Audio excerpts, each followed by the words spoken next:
anyway, thank you everybody for being here. Those of you who've already hit the like button, that's very nice. I had a great Thanksgiving. Some of my friends from grad school came over. It was very weird to have like 5 days off. It always is. I always feel very detached from things.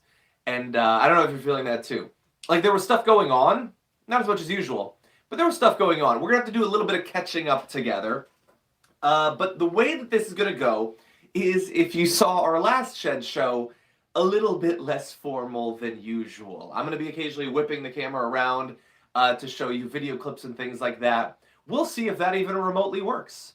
And we will be responding to your comments and tweets and super chats and all that as we go.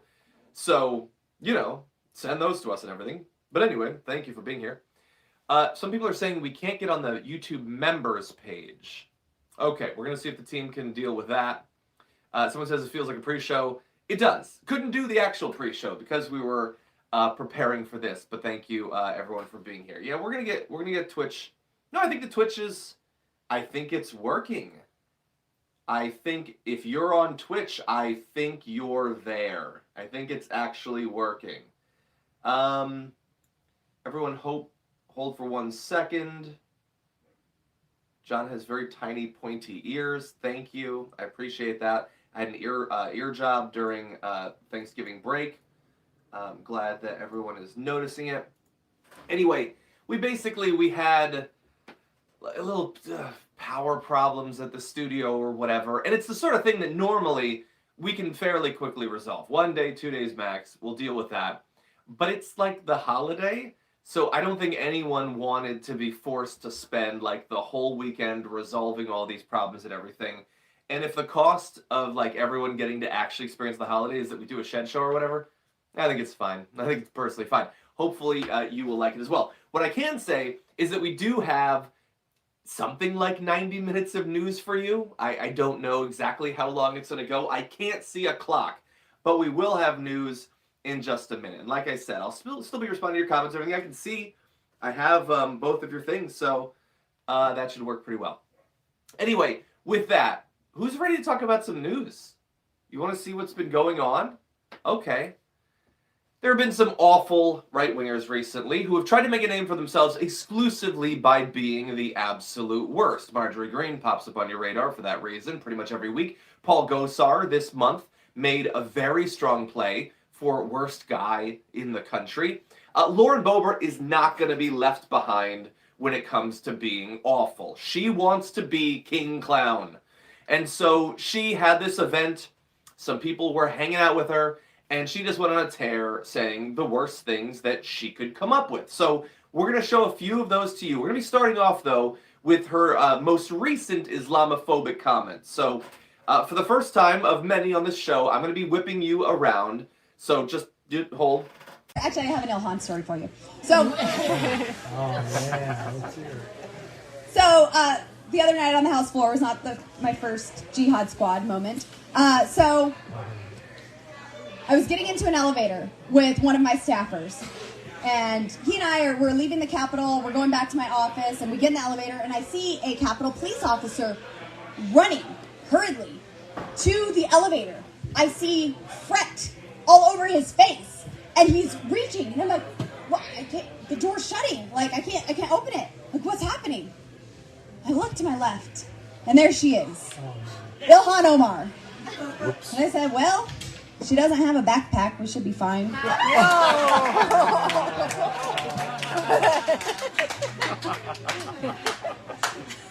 So we only had one floor to go, and I was like, do I say it? Do I not? I looked over, and I said, "Oh, look, the Jihad Squad decided to show up for work today." Don't worry, it's just her staffers on Twitter that talk for her. She's not tough in person. She doesn't, yes. So, there's a little bit of interactions with these folks. Let's evaluate a few things that happened there. One, she starts off that whole thing by saying, this wasn't my first Jihad Squad thing, but that all you mean by that is that you've supposedly done Islamophobic things in the past? Well, that's awesome. That's great. I thought you were newly Islamophobic. Oh, okay, so you've had a problem with them and you've tried to get people to support you in the absence of any sort of platform or strong positions or knowledge of the issues. by regularly saying Islamophobic things. I see. Okay. So then this thing happened in the elevator. Now, we're going to flash out. I'm going to give you a spoiler. Ilhan Omar says that none of this actually happened. And we get to evaluate whether we think Lauren Boebert is being honest or Ilhan Omar is being honest. So the base of this story is that Lauren Boebert got onto an elevator with someone, and it was Ilhan Omar, and she had no idea for the first 30 seconds who she'd gotten on the elevator with. Do we believe that that is true? Do we believe that despite all of the back and forths they've had, she didn't recognize Ilhan Omar, she didn't know that it was... That's so stupid, so juvenile. And the entire purpose, of course, is the story is, oh, Ilhan Omar, she's Muslim, so she's always at risk of potentially blowing something up. She's a terrorist, okay? Stereotypes are fun. She got on an elevator with someone who is Muslim, so she makes a joke about them blowing up something. Okay, in the same way, I'm sure, because she likes comedy and she doesn't believe that we should be snowflakes, if you got in the elevator with her and she's presumably Christian, you could say, oh God, I was worried that you were going to like rape a choir boy. I thought you were going to, because you're Christian, and it's fun to make stereotypical jokes about religions. It's not just about Muslims, it's everybody. We do this for everybody, but of course we don't. So, and then we'll get to the last little bit right there as well. But I want to give Ilhan Omar a chance to respond to this apparently totally made up story that Ilhan Omar said at this gathering for, and let's be clear, just clout. That's it. She has to go before a crowd. And if you do that, have you ever spoken in public? You would ideally like them to cheer for you, to clap, to maybe laugh. So you have to give them something. What does Lauren Boebert believe she has to give? Now, absent this video, forget this video, I could have speculated about what she had to give, but she's showing us what she thinks she has to give, and what she thinks she has to give is Islamophobic jokes. That's it. That's it. Now, Ilhan Omar says, fact, this buffoon looks down when she sees me at the Capitol. This whole story is made up. Sad she thinks bigotry gets her clout. Anti-Muslim bigotry isn't funny and shouldn't be normalized. Congress can't be a place where hateful and dangerous Muslim tropes get no condemnation. It usually is. It regularly is. I mean, we haven't had it to test it very often as a society because we generally have only elected Christians for the most part, our entire history.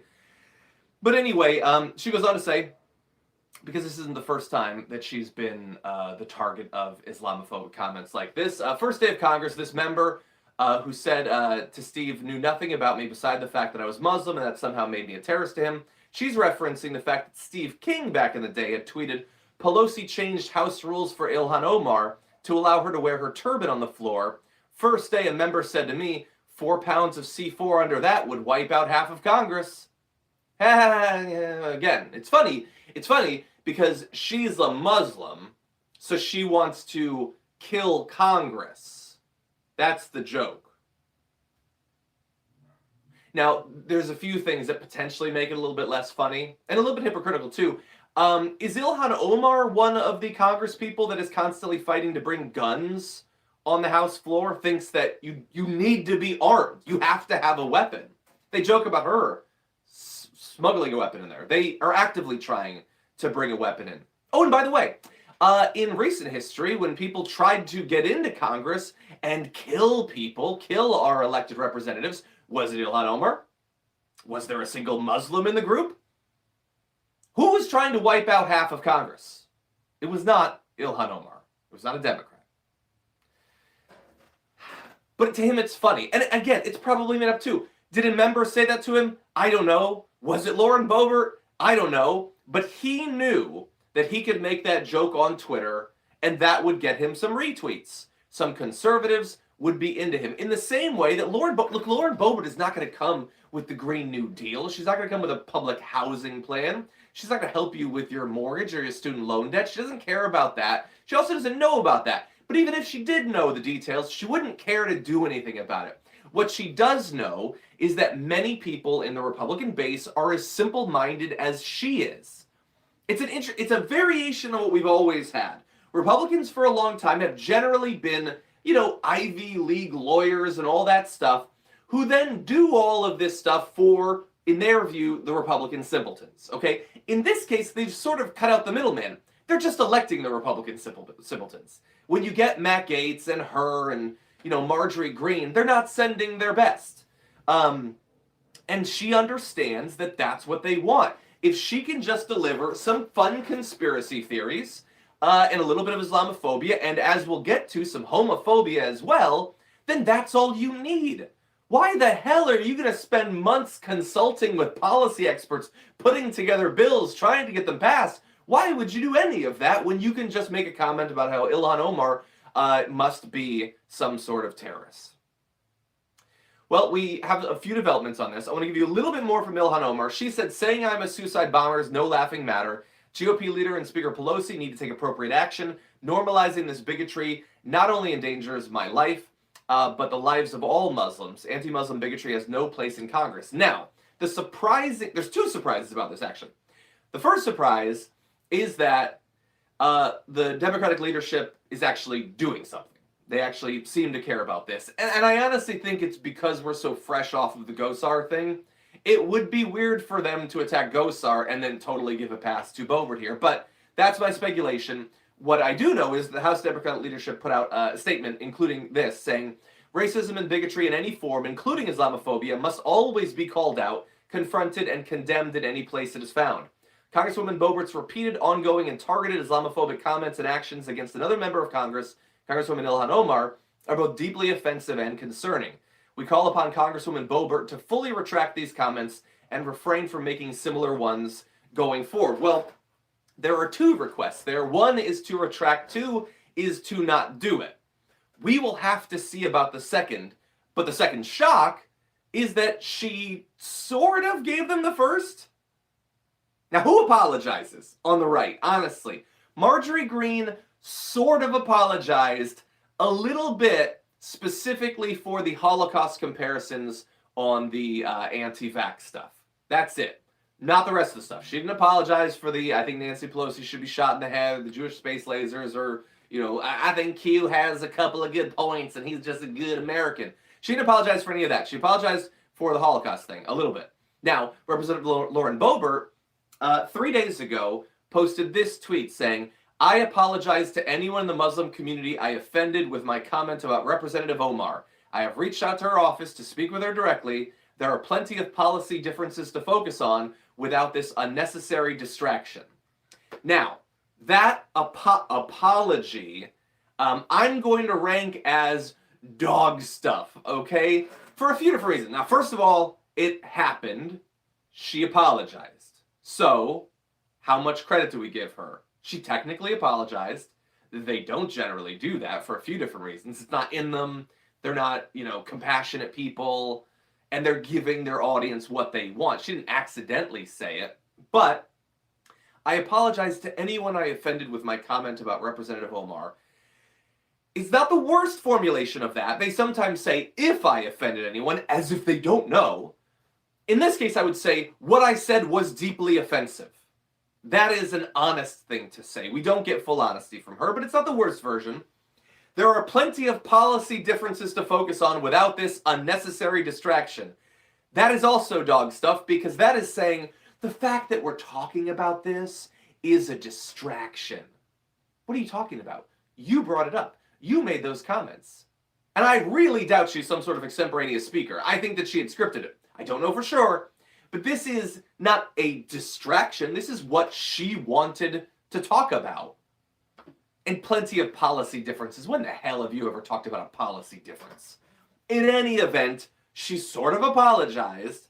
Now we're going to have to see what effect that has on what happens. It has already had a couple of little ripples. So let's jump into those. According to Political Playbook, some Democrats, particularly allies of Omar, don't see Boebert's apology as authentic. Well, do you think? Omar's office would not say whether she will take Boebert up on her offer to meet. Why would she? No, honestly, why would she? Do you think that it would change Boebert's behavior going forward? I don't know, maybe you do. Maybe we can have a poll. But other Democrats privately worry that if they punish a lawmaker who admits a mistake and tries to make amends, they'll be setting themselves up for similar treatment or worse under a future GOP majority. The situation highlights the slippery slope Democrats created when they removed MTG from her committees over comments she made before entering Congress. Where do Democrats draw the line? If Democrats don't lower the boom on Boebert, what message would it send to the Muslim community? But if they do, what message does that send to those who apologize for saying something wrong? Okay, I normally hate every single word of political play, but in this case I only hate most. The fact that she apologized does make this a more interesting case. So get ready to evaluate what I'm about to say. You can type it in and we'll see. I think that in this case, don't punish her.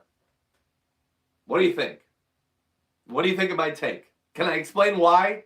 Okay, so, and by the way, when I say don't punish her, I am not saying I buy her apology. I think that she's actually sorry or anything like that. I don't. But I do want them to be able to back off. Now look, if she jumps immediately back into it, then of course we're having a different conversation, I think. But if they still censure her in the exact same way, then will they ever apologize again? Will they? Now, notice, she apologized. Why did she apologize? Okay, let's think about that. I think she apologized because there was a little bit of an uproar and there is a precedent of punishment, which means that well, if you believe what I'm saying, that the punishment is actually having an effect. It didn't stop her from saying it, but it's perhaps making them a little bit cautious. I think if you still punish her, as abhorrent as what she said was, they'll never back off again. They probably won't anyway. Let's be clear. The future is dark no matter what road we go down. But I think that the best chance is backing off. Now, she will say these things again and then, you know, lower the boom on her or whatever. But we need to understand that the countervailing force of the effect that the punishment has had is from the other side. Marjorie Greene tweeted, Democrats want us censored, shut down, and imprisoned. Never apologize to Islamic terrorist sympathizers, communists, or those who fund murder with our tax dollars. Ilhan and the Jihad Squad are all three and are undeserving of an apology. So she's awful. And the fact that she's going even farther than Boebert, I think buttresses the punishment that she already experienced. I think that backing off a little bit on Boebert until she does it again, and then having Marjorie come out hard in favor of these Islamophobic attacks, I think that kind of helps us to the extent that anything can, to the extent that anything actually gets out there and gets to people. Now, at the end of the day, that's just my opinion. And my opinion, I would say, doesn't matter. What does Ilhan Omar think? What do American Muslims think? I think that those are very interesting points. And in that case, we will have to see.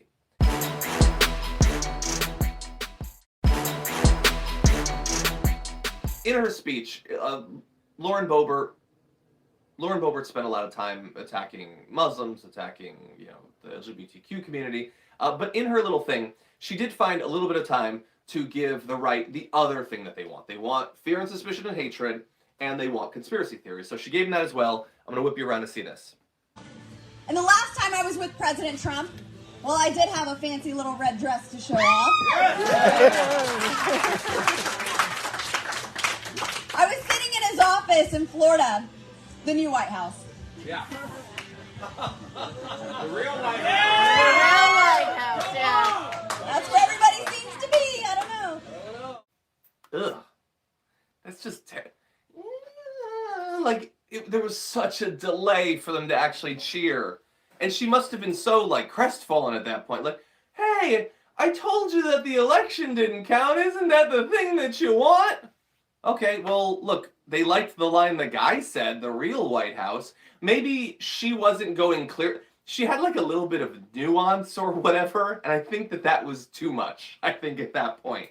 But what she was saying there was, effectively, no, everybody, I also believe that the votes of the 7 million people that Biden got more than Trump don't count, that all of the court cases don't count. I think those things too. Love me. I believe all the crazy things that you do. And again, she had said previously, let's not get distracted. Let's focus on policy differences. Well, is that what she is doing? Is she focusing on policy? When they spend months after months after months denying the results of an election, despite the fact that we've been through so much of this, not just the dozens and dozens of court cases and the audits of individual states and the recounts in the states that were close and I don't know, all the other stuff that's gone on over the course of the past year, they still have to do it. There has been no equivalent. There was never anything like this after 2016. Were there people that were mad? Yes. Are there people that were worried about things that might have influenced the outcome? Yes. But literally no one that was considered serious and had an actual following in a durable way ever tried to claim that the election had been stolen. They will try to, both sides, they have done that since 2020, since the election. It simply doesn't exist. This is just a what the right gives, what grifters give, grifters in media and grifters in politics, is making people comfortable. That's what it is. Now, that comfort might come in the form of getting them worked up in the way that they want. These people might be comfortable being afraid. They might be comfortable being angry, but comfort is the goal. And nothing makes these people less comfortable than accepting inconvenient facts. Okay, an inconvenient, difficult truth to accept. And the hardest one for them is they just didn't like your guy. It was still kind of a close election, but they chose the other guy. And so if you were in right-wing media or if you're a right-wing politician and a grifter, you cannot allow them to ever have to think about that. And so that's what she's giving them there. It's pretty damn see-through. And delivered so poorly. Delivered, like, oh God. And she's so happy with herself with the red dress. Again, is any of this substantive coming out of her? She wants to present herself as one of the next generation of leaders of the right wing, and might well be, I think, a case could be made, in that she at least has a following. But a following towards what? If you have a following, presumably you're leading. What is she leading towards at this point? But anyway, there is still one other horrible thing. And I apologize, everyone, for the volume here. It's the nature of the beast. I saw someone commented, hey, the production value's low. Do you think? It is a little bit. But anyway, tomorrow we'll be back in studio. Okay. Lauren Boebert made a little bit of time in her address over the holidays to once again launch homophobic attacks against Pete Buttigieg. And I will say, as I have always said, I am not a fan of Pete Buttigieg. I have no interest in his presidential aspirations, and I don't think that he was qualified for the position that he has. However, those are, I think, fair, substantive critiques. If you'd like an example of one that is neither of those things, let's take a look at this. And I will remind you, this is a sitting congresswoman. Meanwhile, you have the Secretary of Transportation, good old Mayor Pete. He wasn't even put in charge of the supply chain crisis. No, someone else was tapped for that because Mayor Pete is still at home trying to figure out how to chest feed. Somebody ought to tell him so he could get back to work. Right. That was fun. Somebody ought to tell him what? Someone ought to tell him so he can get back to work. What? Tell him how to chest feed? Tell him, was she saying that he can't? That, her whole homophobic thing about, gay parents aren't really parents? She didn't even complete the thought. She doesn't even know what she's doing. She's really bad at this.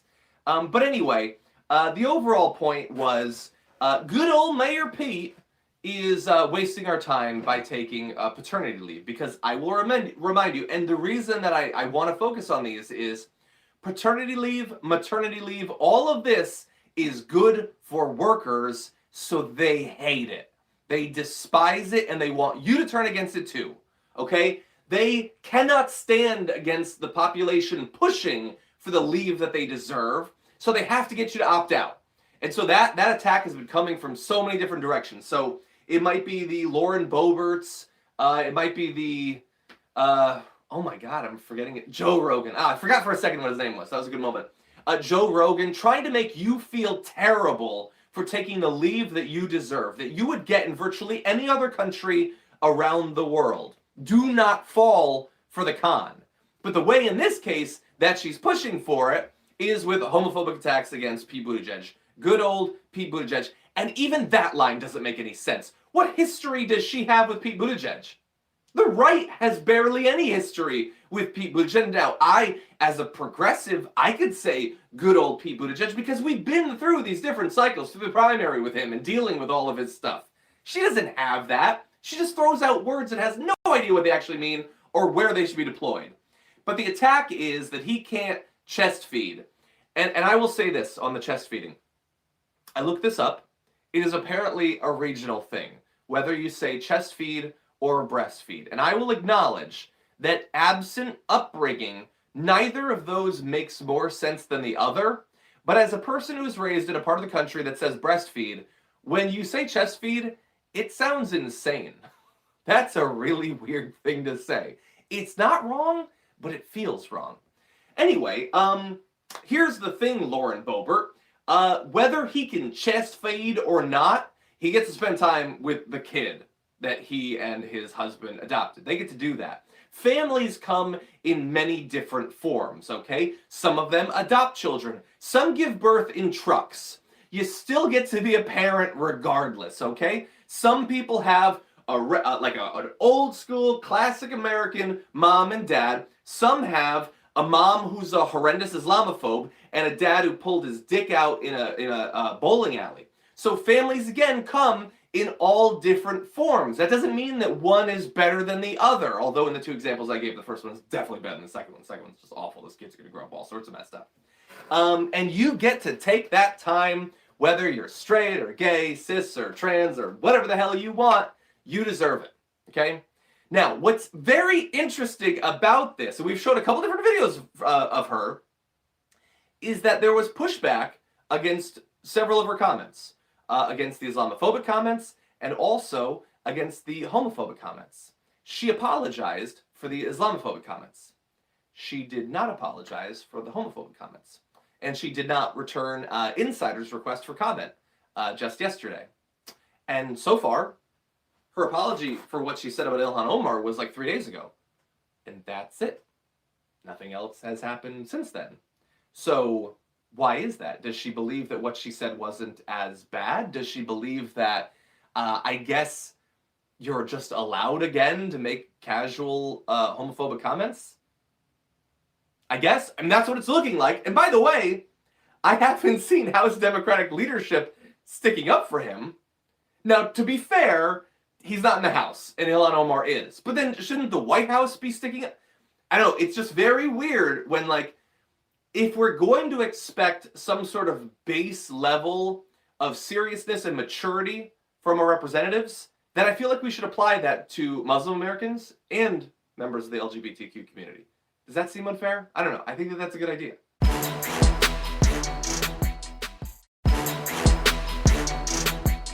With that said, we are burning through this hour so fast that my producers are probably horrified. So let's see if we can make up a little bit of time here. You've probably heard about the Omicron variant, or at least I hope that you have. It's a new variant of COVID-19, and we're still trying to figure out exactly how terrified we should be, but we should at least know what's going on. So there's a little bit of good news and a little bit of bad news, and I've been combing through as much of it as I can to try to figure out what's going on. Now, Dr. Angelique Coetzee is a doctor in South Africa. Was one of the, I believe, was the first doctor who flagged the Omicron variant, and her commentary so far has seemingly been aimed at getting us to calm down a little bit. She says that so far the symptoms that she's seen, people who've had this variant have had more mild versions of COVID. Their symptoms have not been as serious. They haven't lost their sense of smell or taste. Didn't have a cough, which seems like a huge difference from traditional COVID. And so all of that is good news. She seems to be saying, don't freak out too much. But that said, others are. So the World Health Organization labeled Omicron a variant of concern last Friday. Countries across Europe, Asia, and North America have instituted a wave of travel restrictions on southern African nations, including southern African nations that have very low levels of COVID, in particular in comparison to us. So we can have a debate about how fair that is. It's not. But there is a new variant, and we don't yet know how terrified we should be about it. So that's a consideration as well. Now, Omicron, which is technically, and you'll never hear this again, the B11529 variant was first identified in Botswana and South Africa and has since spread to Israel, the UK, the Netherlands, Germany, Italy, the Czech Republic, Australia, I should say, Belgium, and Hong Kong. I do not believe that it has yet been found here in the US, so that is good news. In any event, some people are saying good news, some are saying bad news about how serious it's going to be and how big we can expect the response of the United States to be. The WHO says that there's a high number of mutations, 32 variations of the spike protein, that could mean that we're expecting future surges of this because it is more mutated than some of the other variants. Now, the good news is the NIH director said that the boosters, so the booster vaccines that we've been encouraging you to get, do in fact allow your immune system to have a wide range of capabilities against spike proteins it hasn't even seen before. So if you needed one more reason, if you're eligible, you should get boosted. So the boosters are going to protect you not just against traditional COVID and the variants that we've seen, also in South Africa. But also against ones that we haven't yet seen necessarily. Now, let's get into Dr. Anthony Fauci, because he has been making the rounds, doing interviews about this, trying to, partly educate people, partly calm them down, maybe. So we have a bunch of different things here. Some of this seems a little inconsistent. Let's work through it and see what we can figure out.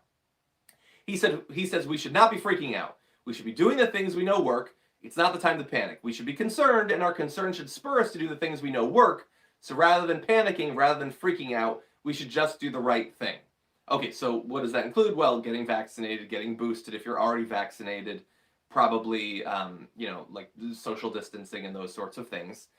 Now, he also pointed out that PCR tests do seem to detect the variant perfectly well, so our ability to detect it has not been hindered at the very least. He goes on to say, get vaccinated for those who are unvaccinated. Absolutely, get boosted if you have been. It appears to be spreading very readily. The things that we don't know right now is whether the people who do get infected have a severe form of disease, which I found to be an interesting thing to say.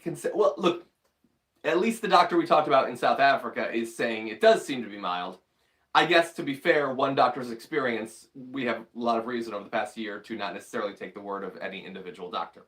He says the profile of the mutation strongly suggests that it's going to have an advantage in transmissibility, and that it might evade immune protection that you would get, for example, from a monoclonal antibody or from the convalescent serum after a person's been infected, and possibly against even some of the vaccine-induced antibodies. And that's where it gets potentially a little bit scary. So look, we're going to be talking a little bit about natural immunity, which is being talked about a lot by the right. There's reason to believe that Omicron might not be hindered all that much by that, but even potentially by the vaccine. So that sucks. That's the last thing that we want, of course.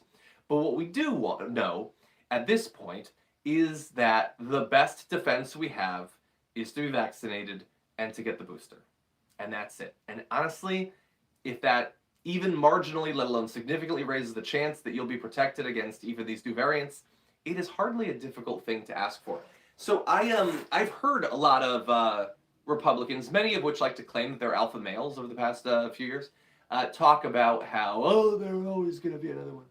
They're going to have you getting a booster for the rest of your life. Every year. Do you know what getting a booster is?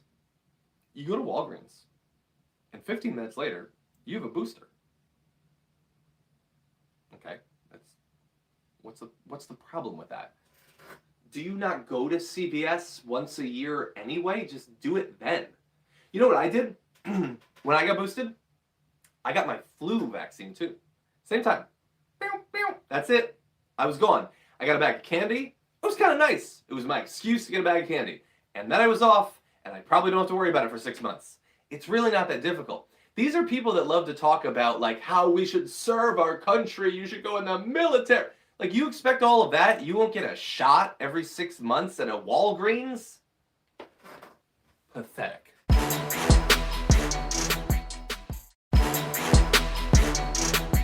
Now, the fact that the Omicron variant is now being talked about means that the conspiracy theories were never going to be far off, and they're already here, and they are pathetic. So, Trilby Smith said, Omicron, new C19 variant, check it. It's an anagram for moronic. Oh dear, that is true. Moronic definition, adjective, very foolish or stupid. I love that the conspiracy theorists felt the need to define moronic in their tweet. They are just making fun of people now. Please wake up and quit being the butt of the joke. We are waiting to progress forward. And then there's a gif of wakey wakey. That's not why they named it that. That's stupid. Like, they love this stuff. Man, like, they should really just get into numerology because it's at least more compelling, the difficulty you need to do in getting the 6 and adding in the 19 if you divide by how many years the WHO has been around. Omicron is a Greek letter. It's been around for thousands of years. It's not new. We already had Delta. Was that not an indication that we might progress through the Greek alphabet? But no, they find it very convincing. And, by the way, Trilby Smith was not the only person to come up with this. Lynn's Pieces says, just realized the Omicron variant is an anagram of moronic. It's also very timely. Right before Christmas, here comes a new variant. Great for lockdowns, and just in time for the media to start bleeding on constantly about getting the booster while blaming the unvaccinated. Well, you know one way that you could avoid the bleeding? Just get it. Just shut up and get it. It'll take you 5 minutes. You can get a bag of candy. But here is the place where it gets a little bit more fun. So these absolute randos on Twitter are getting hundreds of retweets from their, like, oh, of course it's going to come. They need it now. But there has never been less of a gap between randos on Twitter and people who get paid millions to spread this stuff on the House floor, on Fox News, on independent right-wing media. And I want to demonstrate that for you now. Take a look at this video from Fox and Friends.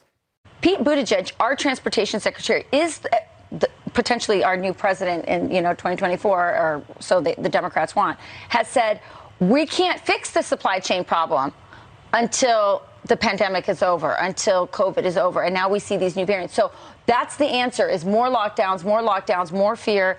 And therefore, he doesn't have to do his job of fixing the supply chain because we'll just keep this whole thing going. It's always a new variant. And you'll count on a variant about every October, every 2 years. Oh, I think it's going to, yep. You're probably right. I mean, however... They could speed up. The variants could come more quickly. We're going to need a new variant here. Yes. My gosh. It's not great. It's going to come more quickly. Can I get a variant? I'm not really qualified for this. Anyway, they get paid millions to do that. So the joke's on us. They get paid more than all of us collectively to convince people to not take this seriously. So, yes, you're going to get a new variant every October. Why did he say that? Because his mind is mush. It's moldy oatmeal. And he remembers that things got really bad last year. In October into November, December, and all of that, we had the dark winter. We had that likely because of the onset of cold weather and people being huddled together, as well as the holidays and a lot of travel. We didn't have it because of a new variant. The new variant came after that, but he has no idea. Again, moldy oatmeal. What he is probably worried about is that things could get bad again. And he knows that things could get bad again because he knows that COVID isn't a hoax, that it is real. They know all of this, these rich, vaccinated people on Fox and Friends, but they do have to, again, keep their audience comfortable. And their audience has been told to not take this seriously, to not actually worry about it. So they're going to stick with that. So they would say, if you were to ask them, so are you against all of this stuff? Like, you seem like you're pro-COVID. They would say, no, I'm not pro-COVID. I'm just against the mandates. What part of any of this has to do with the mandates? Literally just spending time on your morning show for an audience of millions of people telling them they make up the variants. They don't make up the variants. The variants exist. And by the way, how is it happening? How are these variants developing? In countries around the world, lots of people are still highly sick with huge case counts of COVID in countries that have very low vaccination rates because they don't have access to the vaccine or they don't have nearly enough of it. And so mutations develop and then spread. And I will ask you, What did we say was going to happen? If we continue to stay sick, if we don't help other countries, if we allow them to continue to have hundreds and hundreds of thousands of cases a day over months and months, what did we say was going to happen? But they say no, don't worry about it. We don't want the vaccine, but we definitely don't want anyone else to get it. What did we say would happen? Over and over and over again, they deny and they lie, and then things get bad again, and then they don't care about that either. We said that the winter was going to be dark last year, and they said don't worry about it, continue to travel, don't let it affect your behavior in any way. And then things got really bad. Did they care? Did they apologize? Did they integrate that into their learning? No, they haven't learned literally anything, or at least they want to convince you that they haven't. And what is their plan? I'm going to go to one more video for you. More amazing lying. Here is Anthony Mace, Republican Congresswoman. In some studies that I've read, natural immunity gives you 27 times more protection against future COVID infection than a vaccination. And so we need to take all of the science into account and not selectively choosing what science to follow when we are making policy decisions. That was Nancy Mace saying, well, I saw some study that said that just getting sick was 27 times better than the vaccine, which stops you from getting sick, so we need not be selective with our science. Where? What study? What study? What study says that getting COVID is 27 times better for antibodies than the vaccine? It doesn't exist, and she's not providing it. But there's another important point that she's sort of glossing over there, which is not just about whether she has the study. Okay, you can get the vaccine, or you can have the natural immunity, which isn't immunity. What's the major difference between those two things? Getting vaccinated and getting natural immunity. One requires you to get COVID. So, if you're worried about getting COVID, I've got a plan for you. Get COVID, and then maybe you'll be a little bit protected against getting COVID. That's a crazy thing for an individual person to say, but when you come on Fox News and then they say, as they did in that interview, it's amazing how successful your state has been in generating natural immunity, that just means more people are getting COVID. This is the herd immunity thing. I understand they're using different terminology. It's the same thing. Just let people get COVID. Just let it run rampant. Never mind the fact that, of course, if you're vaccinated and you get it, you're much more likely to be asymptomatic, and if you have symptoms, to have a much lighter case, to not experience long COVID to the same degree, to not have to go to a hospital. No, their plan is just get it. We've been saying for a year and a half they're pro-COVID, and we're the crazies for saying that. Their plan is, if you're worried about COVID, go get COVID. But I'm crazy. I'm crazy. By the way, there's other Nancy Mace's out there. Ronnie Jackson says, here comes the MEV, the midterm election variant. They need a reason to push unsolicited nationwide mail-in ballots. Democrats will do anything to cheat during an election, but we're not going to let them. Yep, we came up with Omicron in Botswana a year before the election so that we could have mail-in ballots. That's how it works. What are you talking about? The Democrats can't even pass one of their voting rights bills. Like, they literally are doing nothing. The entire national conversation, legislatively, in terms of this, has been generated by right-wing Republicans infringing on people's right to vote. That's it. But the Democrats will stop at nothing to lie. Michael Knowles, who's one of the Ben Shapiro clones, he had said, spoiler alert, there's always going to be another variant. And Ted Cruz quote retweeted that with, true that, which first of all, ugh. Second of all, that is a senator saying there's always going to be another variant. So don't worry. Why are you taking this seriously? They make it up. It's convenient. Botswana generated a new variant because the Democrats need it at some point. God, Ted Cruz. Stephen Miller, found out about Omicron and went on the news and said, if Trump were president, we would already have modified vaccines for the new Omicron variants. First of all, how? Second of all, We don't even know if it needs to be modified yet. The vaccines we have might be fine. And third of all, I got news for you, Stephen Miller. If Trump were still president and you had the new variants for Omicron in the vaccine, you'd be telling people not to take it. Because that's all you people have done this entire time. You wouldn't be going on Fox News to tell them to take the new variant. You sure wouldn't be doing that, because they'd consider you a commie if you did that.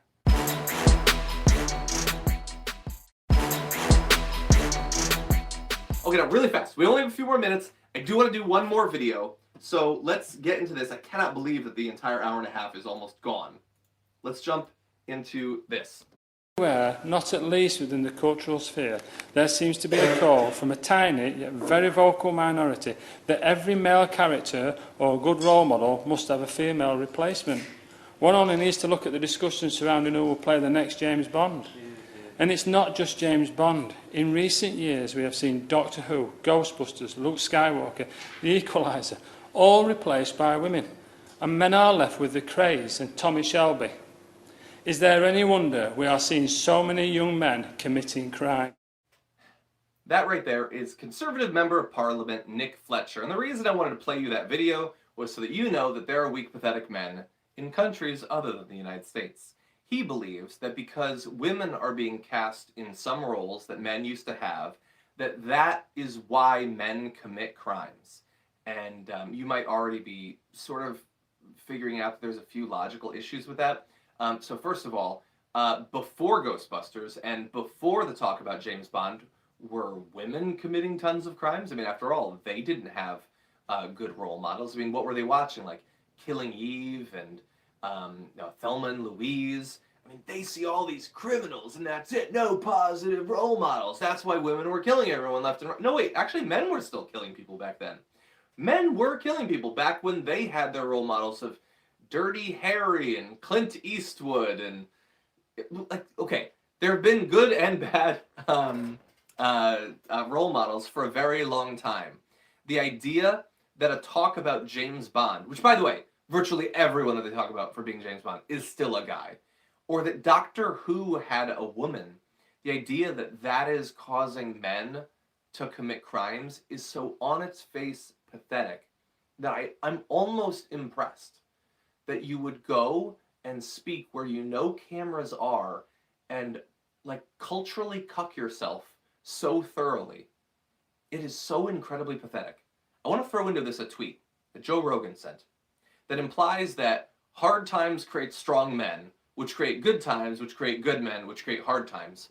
And the we're gonna put this into the video. It's like a little chart. The implication there being that he is one of the strong men.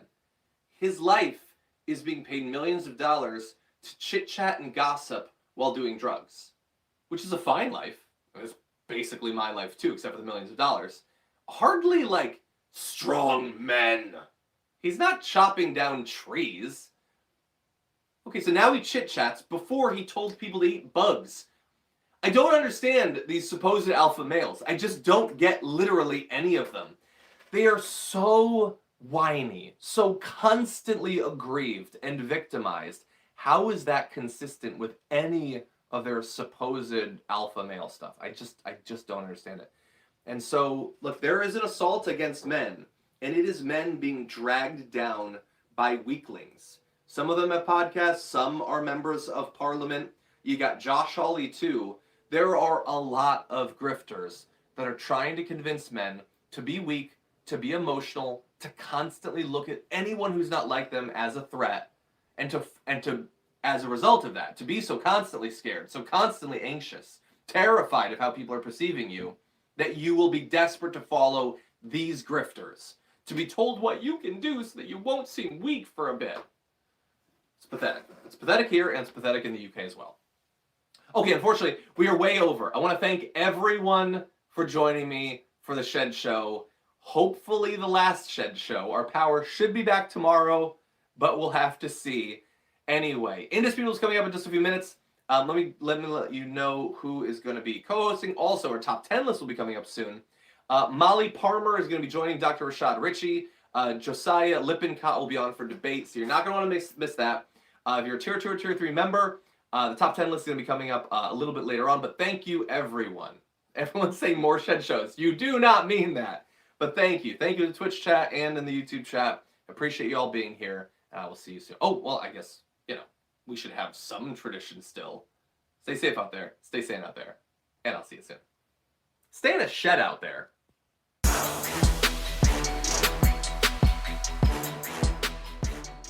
Thanks for listening to the full episode of The Damage Report. Support our work, listen ad-free, access members-only bonus content, and more by subscribing to Apple Podcasts at apple.co/TYT. I'm your host, John Adarola. I'll see you soon.